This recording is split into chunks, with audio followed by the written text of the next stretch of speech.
So tonight, we welcome back our amazing Gresham Professor of IT, Professor Victoria Baines. But it's both a happy and a sad evening because we're going to get a wonderful lecture, as always, but it's her last lecture as Gresham Professor of IT. So it's a sad evening too. But let's make the absolute most of the privilege of hearing Victoria speak. Her topic this evening is the moral case for stealing data. So thank you, Victoria.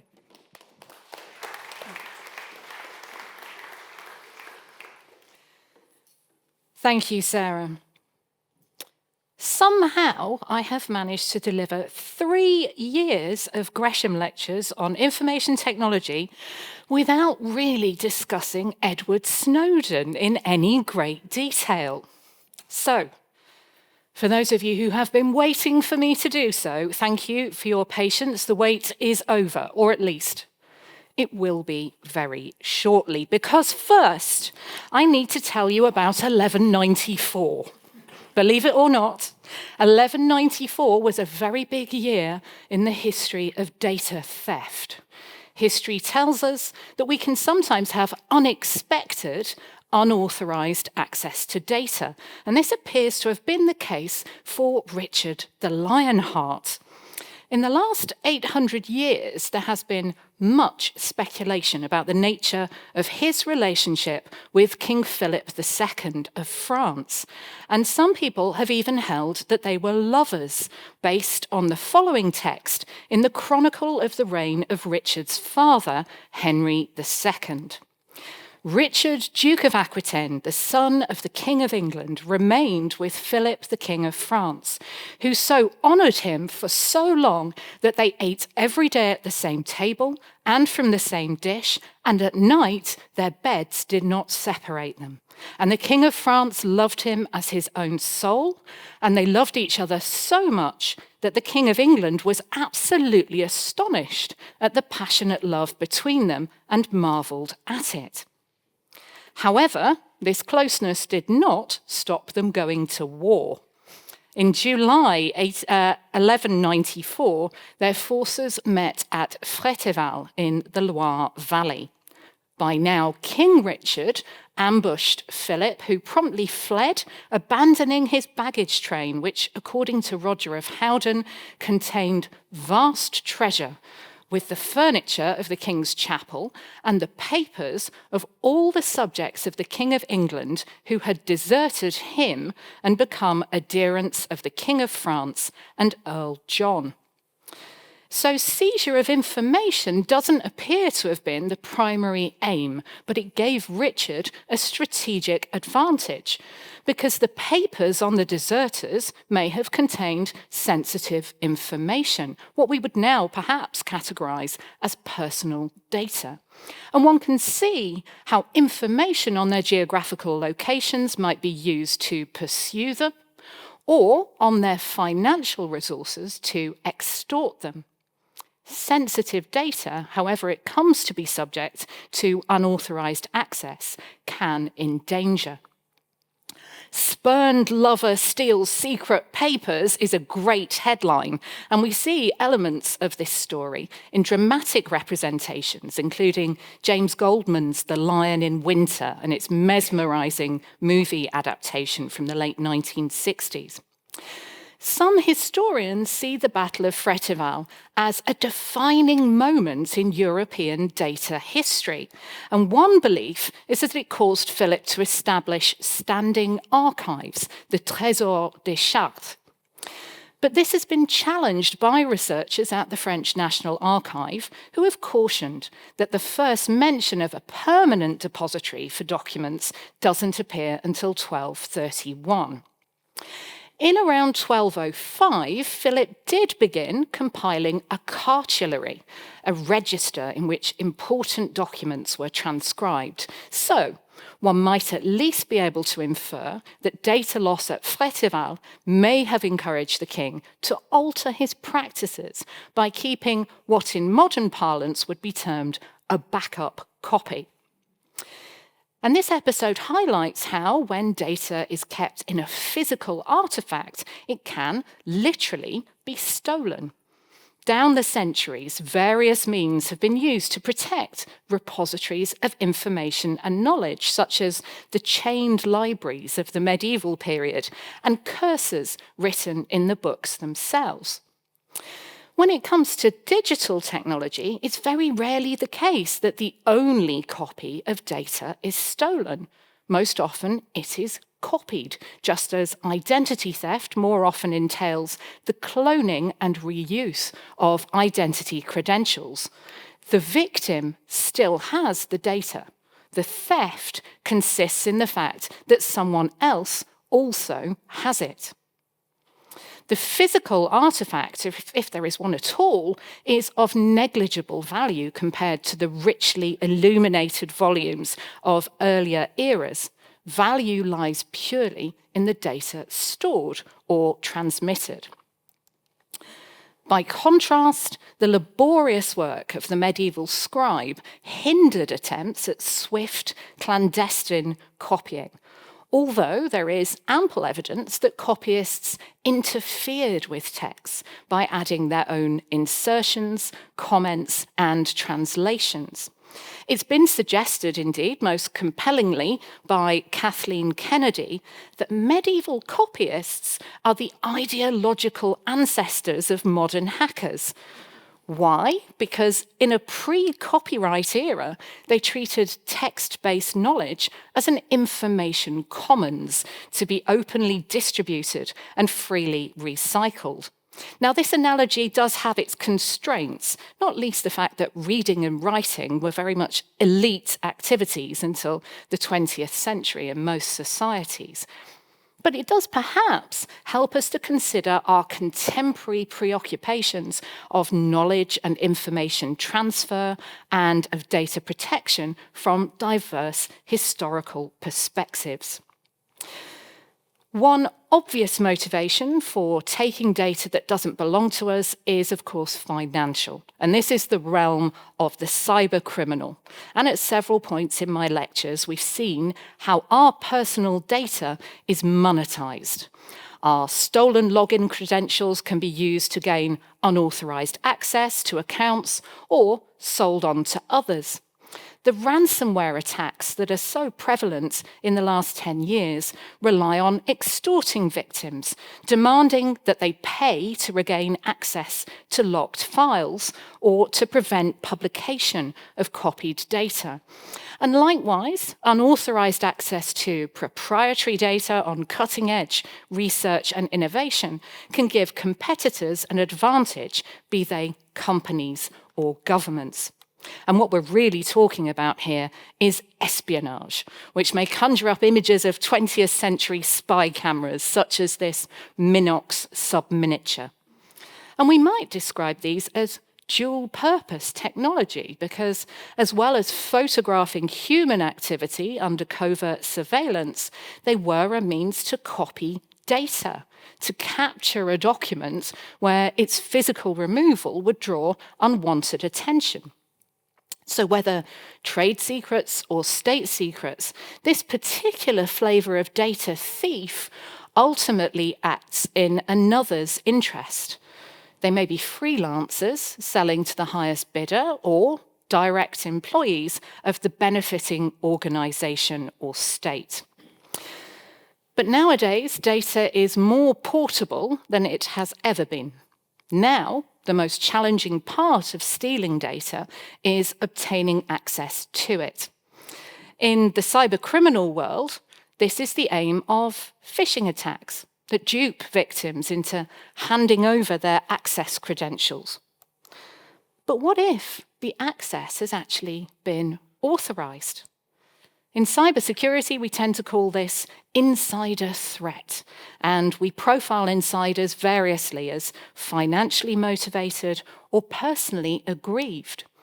And in the intelligence world, this category may also include operatives who are compromised, for instance, by being taken prisoner, or who are otherwise vulnerable to influence.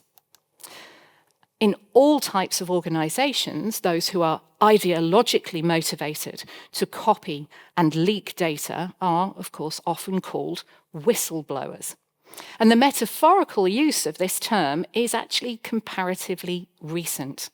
The Oxford English Dictionary cites its earliest evidence for whistleblower from 1936 in the New York Daily News, and for whistleblowing, 1971 in the New Scientist.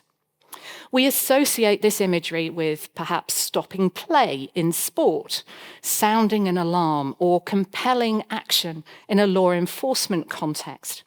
And insofar as it often denotes the revelation of information that has previously been kept secret, it bears some similarity with the practice of denunciation that we explored in my previous lecture, How Surveillance Works.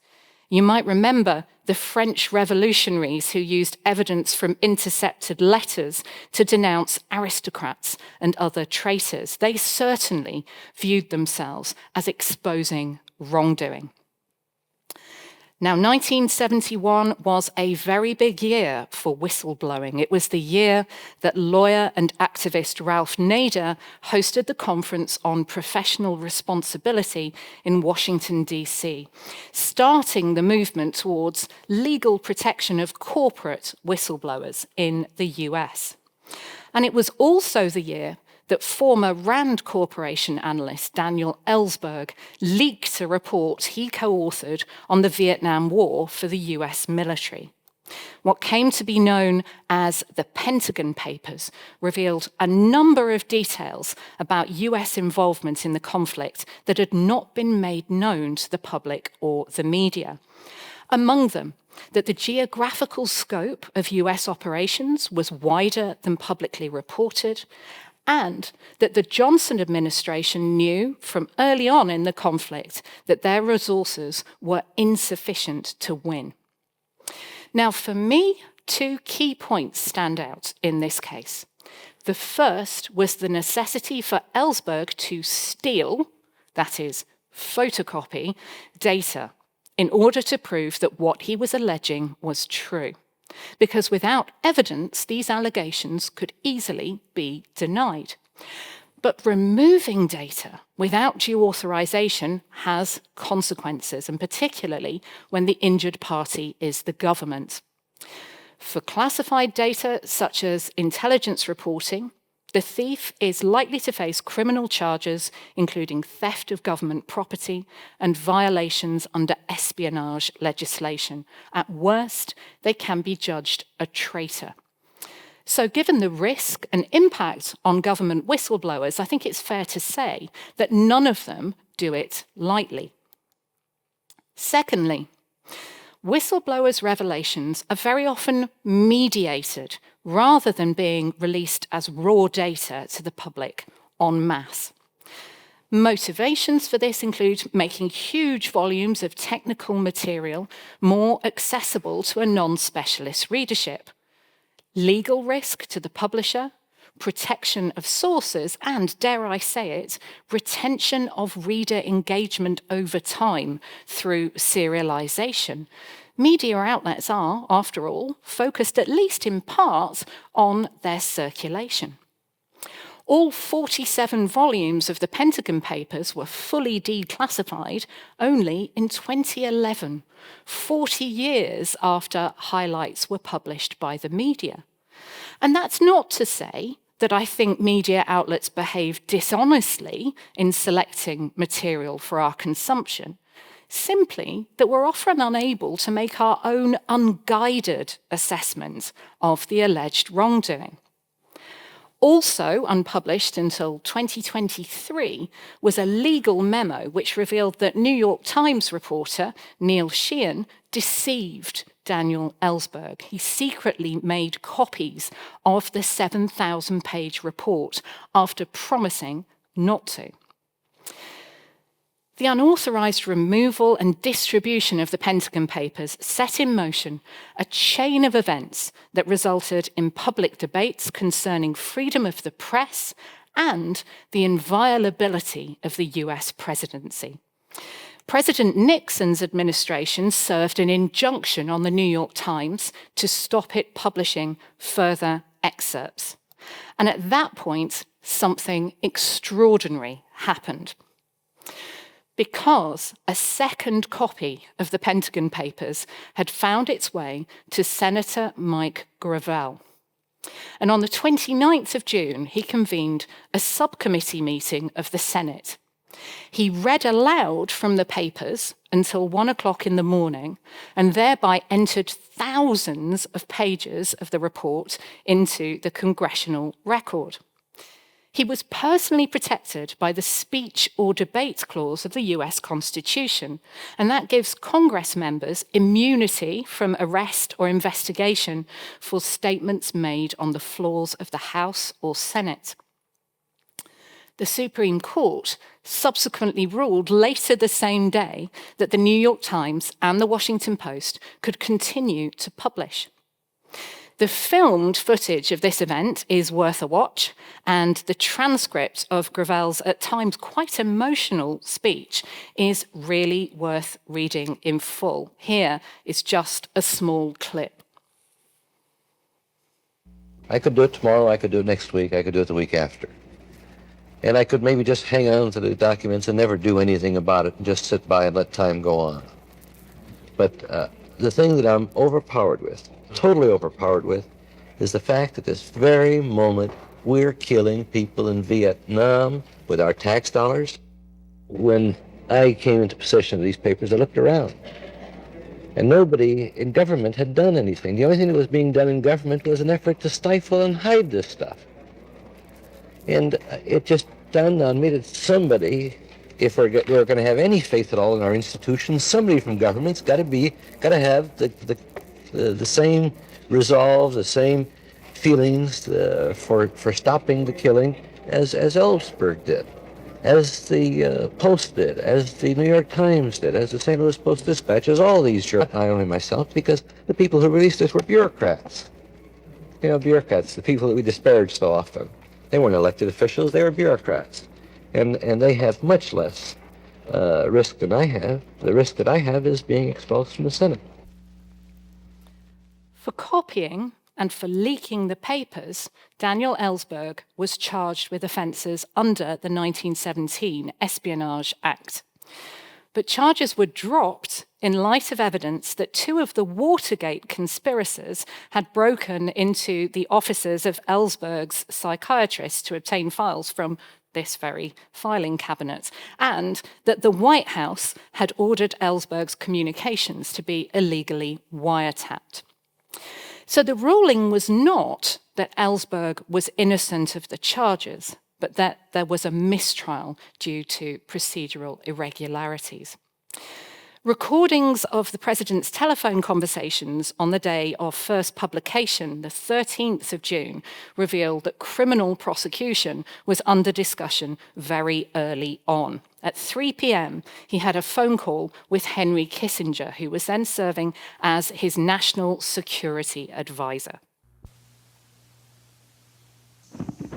Hello. Mr. President, I have Dr. Kissinger calling you. Okay. Thank you. President.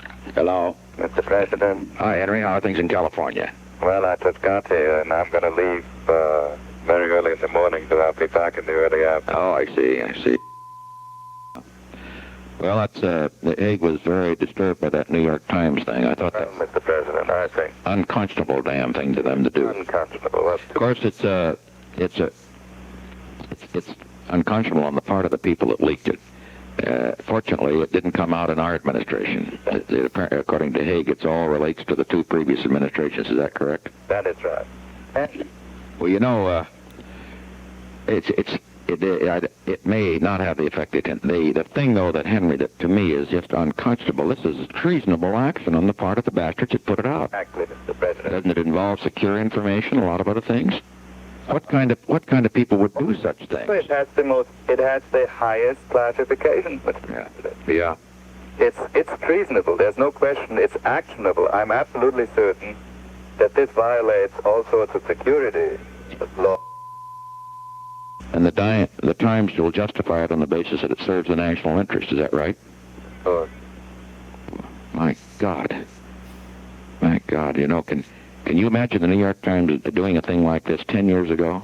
Even 10 years ago? Mr. President, and then when McCarthy accused them of treason, They were screaming bloody murder. This is treason. That's right. No, whatever they may think of the policy, it is treasonable to take this stuff out, and Oh, it's one thing it to... serves the enemy. So it's treason, it's actionable, and the Times will justify it as serving the national interest. In Nixon's words, what kind of people would do such things? What kind of people, indeed? 4 hours later, at 7 in the evening, the president has the following conversation with his assistant for domestic affairs, John Ehrlichman. Hello. It's Mr. Ehrlichman calling you. Yeah. You are? Hello.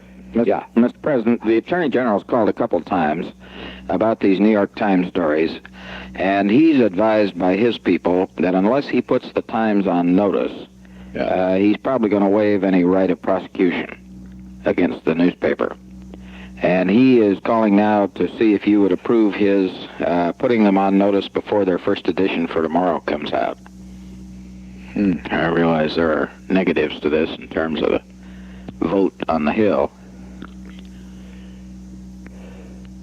You mean to prosecute the Times? Right. Hell, I wouldn't prosecute the Times. My view is to prosecute the goddamn pricks that gave it to them. Yeah, if you can find out who that is. Yeah, I know. I'm not going to repeat that bit. The criminal offence here is that of someone who, for the purpose of obtaining information respecting the national defence, with intent or reason to believe that the information to be obtained is to be used to the injury of the United States, copies, takes, makes, or obtains, or attempts, or induces, or aids another to copy, take, make, or obtain any sketch, photograph, photographic negative, blueprint, plan, map, model, instrument, appliance, document, writing, or note of anything connected with the national defence. Neither ethics nor perceived public interest are mitigating circumstances. Chelsea Manning was found guilty of sharing thousands of classified files about US military operations in Iraq and Afghanistan with Julian Assange's WikiLeaks, and she was sentenced to 35 years in prison. This sentence was commuted by Barack Obama after she had served 7 years. The material she disclosed included a video that showed a US military helicopter killing civilians in Iraq. And regardless of his and many others' belief that he did the right thing, Edward Snowden is potentially looking at a 30-year prison sentence if he returns to the US. While working as a contractor to the US National Security Agency, he copied and removed many thousands of documents. And in 2013, he leaked these to the media, whereupon The Guardian and The Washington Post began publishing selected highlights. And among these was a PowerPoint slide deck explaining the US government's PRISM program of mass surveillance of our electronic communications.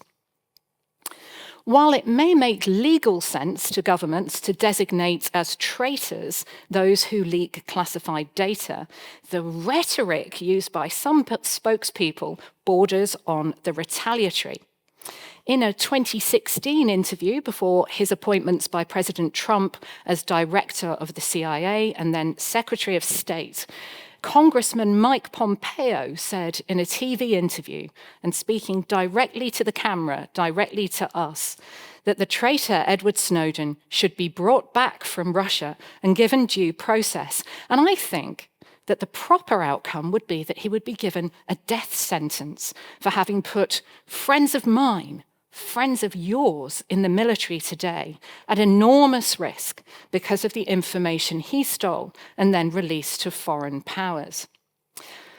Anticipation of the proper judicial outcome here, of course, has the contrary effect of subverting due legal process. Now, Snowden has maintained that he disclosed material only to journalists. The accusation that he released it to foreign powers, however, highlights an uncomfortable truth: that classified data made public can be exploited by those who want to do a country harm, including other states. And reference to Snowden's exile in Russia is also, of course, pointed.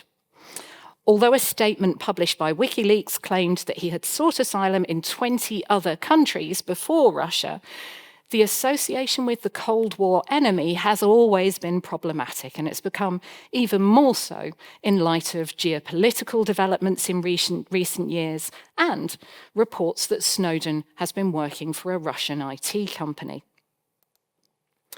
Protection for whistleblowers goes back at least as far as July the 30th, 1778, when the US, but then Continental, as it was known, Congress, intervened in the case of naval officers who had been subject to legal retaliation for speaking out about torture of British prisoners by the commander of the Continental Navy, Isaac Hopkins. Two of the officers, Richard Marvin and Samuel Shaw, appealed to Congress, who, as well as covering their expenses in the lawsuit brought by Hopkins, resolved that it is the duty of all persons in the service of the United States, as well as all other the inhabitants thereof, to give the earliest information to Congress or other proper authority of any misconduct, frauds, or misdemeanors committed by any officers or persons in the service of these states, which may come to their knowledge. There's an obvious tension, then, between competing conceptions of moral duty for a government employee. For one set of government actors, doing the right thing consists of speaking out. For another, it is protecting information at all costs. Edward Snowden is viewed as a hero by many, an insider who chose to speak truth to power, regardless of the impact on his personal safety and circumstances. Over a decade on, though, questions remain. We still don't know for certain exactly how many files Snowden exfiltrated. Estimates range from initial assessments in the tens of thousands to the Defense Intelligence Agency's later conclusion of around 1.7 million. According to any of these, it's clear that the documents made public between 2013 and 2018 constitute a tiny proportion of the material copied. Why so few? Mike Pompeo's allegation that Snowden's revelations endangered people also presents an ethical quandary. President Obama alluded to this in public in remarks a few months after publication, saying that the sensational way in which these disclosures have come out has often shed more heat than light, while revealing methods to our adversaries that could impact our operations in ways that we may not fully understand for years to come. Now, I was still working in law enforcement when this story broke, and there was genuine concern, not to say fear, that serving military and intelligence personnel would be harmed as a result of these disclosures. But the trouble is that we've not been able to test that hypothesis, because any data about this impact is itself highly classified. In 2016, the US House of Representatives conducted a review of the leaks reported. And they came back with the findings that to gather the files Snowden took with him when he left the country, he infringed on the privacy of thousands of government employees and contractors. Also, that he obtained his colleagues' security credentials through misleading means, that he abused his access as a systems administrator to search his co-workers' personal drives, and that he removed the personally identifiable information of thousands of employees and contractors. So this, and reports in the media based on an NSA memo, that agency employees were disciplined for giving their login credentials to Snowden, would appear to indicate that he gained unauthorized access to data. I should say, though, that Snowden has denied this. The suggestion that he used underhand tactics shouldn't undermine the veracity of his disclosures per se, but it does perhaps give ammunition to those, including the US government, who challenge his identification as a whistleblower. In the previous lecture, we explored the impacts of surveillance, how the feeling of being under observation can alter one's behaviour. And this is sometimes known as chilling effects, and it has been suggested that Edward Snowden's revelations about mass electronic surveillance by the US and UK governments led to mass chilling effects online. Jonathan Penny at the University of Toronto analysed views of Wikipedia articles on sensitive topics such as terrorism, and what he found was a statistically significant immediate decline in web traffic to these articles after June 2013, when the first Snowden leaks were published. It raises the uncomfortable and rather paradoxical possibility that bringing this material out into the open actually constrained people's access to information to some degree. Okay, so far, the cases we have discussed have focused on public exposure of government wrongdoing.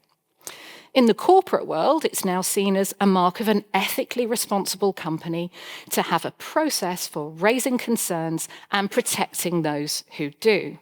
But just having a whistleblowing policy does not in itself guarantee that there won't be retaliation for speaking out. In 2016, 2 anonymous letters were sent to Barclays Bank, and they raised concerns about the chief executive's decision to hire a former colleague. Rather than following the established whistleblowing procedures, the chief executive personally directed the company's chief security officer to investigate the whistleblower. And this executive reportedly then asked law enforcement in the United States to try to identify the person who sent the letters, including attempting to obtain video footage of the person buying the postage stamps. When this came to the notice of financial regulators, Barclays was fined $15 million in the US, and the chief executive was personally fined $1.5 million and £642,430, 10% of his pay, by UK regulators. Barclays also cut his bonus by £500,000. The UK Financial Conduct Authority put the company under special reporting requirements for its whistleblowing systems and controls. Now, this sounds like a good outcome, doesn't it? It's testament to the courage of that original anonymous letter writer and the process and perhaps the additional people who brought the resulting misconduct to the attention of the regulators. But here, too, it may be possible for us to discern chilling effects, because fewer investigations were opened by Barclays' whistleblowing team in the years following the fines. From a baseline of 364 in 2018, the company's annual reports show that the number had dropped to just 67 in 2023 and 69 in 2024. So, as for governments, so also for corporates. Trust can be eroded even when wrongdoing is punished. Unauthorized access to data is more commonly known as hacking. And over the last few decades, hacktivism has deployed some tactics similar to those of whistleblowers, often committing cybercrimes for ideological ends. As well as claiming responsibility for attacks that have disabled and defaced target websites, affiliates of the group Anonymous have declared war on ISIS, targeted the Church of Scientology, and taken down thousands of sites on the dark web involved in the distribution of child abuse material. Their moral position is complex. It encompasses more than the single issue of anti-government sentiment and perhaps reflects its status as a decentralized collective. In 2012, it published the names, home addresses, email addresses, and phone numbers of members of the Westboro Baptist Church after the church announced its intention to stage a picket at Sandy Hook Elementary School to promote its belief that a mass shooting at the school had been God's vengeance for same-sex marriage equality. In this last case, the motivation for Anonymous's activity appears commonsensical and certainly compassionate to LGBT plus people. One might argue that it justifies the crimes committed, but again, there is no protection for this in the law.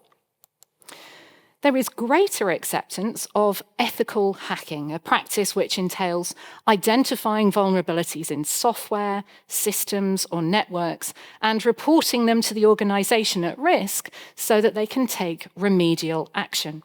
It's also known as coordinated or responsible vulnerability disclosure.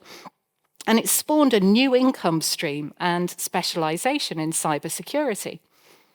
Big tech companies offer bug bounties, rewards for reports of vulnerabilities. There are clear guidelines for these. For instance, to be eligible for a payout from Microsoft, submissions need to include proof, be the first report of an issue, avoid harm to customer data, privacy, and service availability, and give the company time to correct the issue before making it public. Precisely because such schemes can be lucrative, Microsoft offers payments of up to $250,000 for a single vulnerability. Things do not always go to plan, because it can be challenging to invite hackers to hack and then demand that they play by your rules. Researchers who find a vulnerability but are not the first to report it, or researchers who are ignored by companies, can take revenge when they fail to win a bounty. And perhaps inevitably, this process has also been misused. In 2022, a platform for coordinating bug bounty reports and payouts found that one of its employees had stolen reports to sell on as their own. Coordinated vulnerability disclosure is also only effective if the organization does something with the information they receive. Failure to remediate puts systems and end users at unnecessarily prolonged risk. And as a result, companies that specialize in identifying these vulnerabilities often adopt policies and procedures, such as specifying a time limit for receiving organizations to respond before they disclose them to the wider public. We also have deliberate, unauthorized release of personal data, and that is popularly known as doxing. It's a common tactic of those who wish to humiliate or harass a target, from abortion doctors to biomedical students to, somewhat bizarrely, celebrities who make a stand against animal cruelty. It's the digital manifestation of silencing someone with the statement, "We know where you live," but with the added complication that the very act of publishing that data endangers the physical safety of the target. Because once the data is out there, it's no longer in the publisher's control. Anyone can choose to act upon it. Both the doxers and those who use the leaked information to harass may claim a moral impotence. May claim a moral impetus. But as recent cases have shown, moral justifications can be highly idiosyncratic and certainly not universally shared. Just as we may feel that Snowden's alleged misuse of colleagues' login credentials crosses the line, so too do we see other instances of methods that could be viewed as harmful and unethical. You might remember, if you attended my lecture on sex and the internet last year, this particular case. In 2015, hackers calling themselves the Impact Team gained access to the entire customer database for Ashley Madison. a dating platform that specialized in adultery. And the group demanded the immediate closure of the platform and a sister service called Established Men. Now, the impact team has been described as morally motivated. I think that's correct to an extent, but not quite in the way one might expect. Because rather than simply judging the users for their infidelity, a statement by the group pointed the finger at the company for profiting off the pain of others and not honouring their promise to operate a private and secure service, specifically to completely delete personal data when users paid for the privilege. As a result of the hack, the personal data of 37.6 million users was exposed to public scrutiny, and this led to real-world harm for many, even people who were no longer actively using the platform. Careers, marriages, lives ended. The users were the ones who paid the price, which appears somewhat inconsistent with the hackers' professed dismay at their being defrauded. And there were parties ready to exploit that data, moral crusaders, including a regional US newspaper which printed the names of all local subscribers. Ultimately, we can never know for certain whether the hackers really did steal the data out of moral outrage or denounce perceived wrongdoing. But what this and other exposures highlight is that there is often a tension between morality and compassion, public interest, and the best interests of individuals. Now, recent events have demonstrated very clearly that in the digital age, governments find it increasingly hard to keep control of information, even when it is shared on channels perceived to be secure.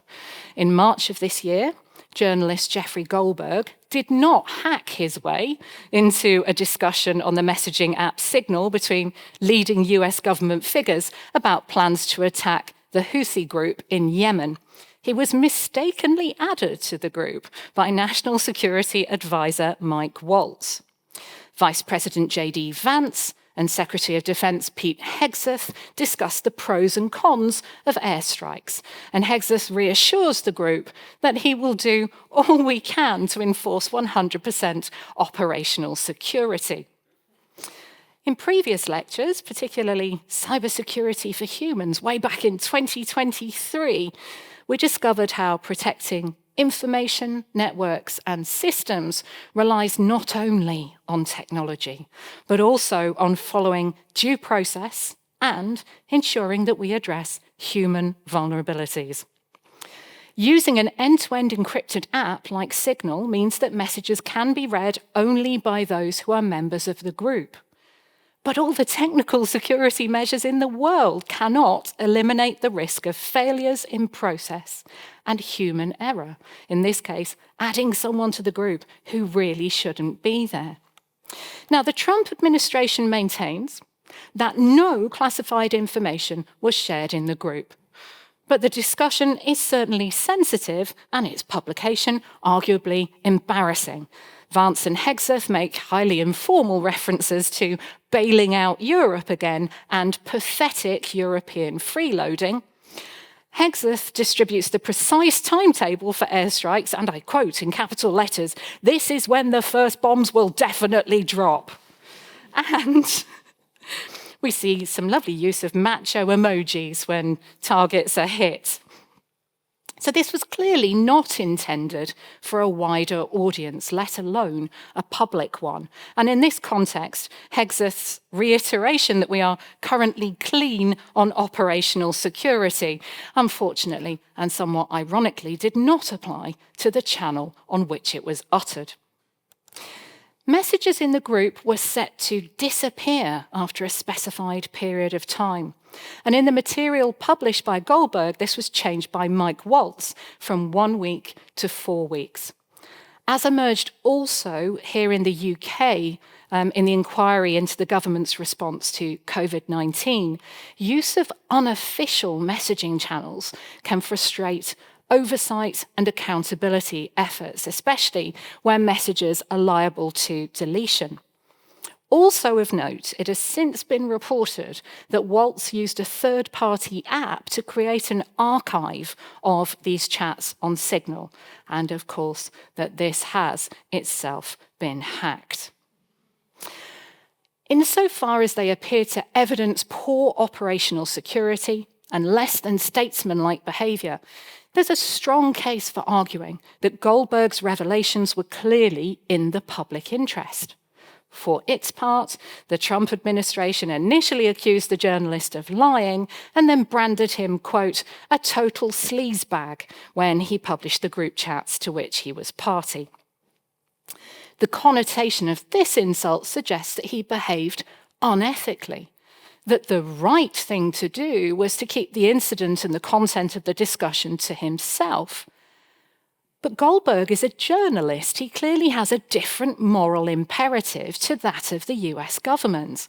And precisely because the administration denied that the material included classified information, one could, I think, argue that this protects him from prosecution under the Espionage Act.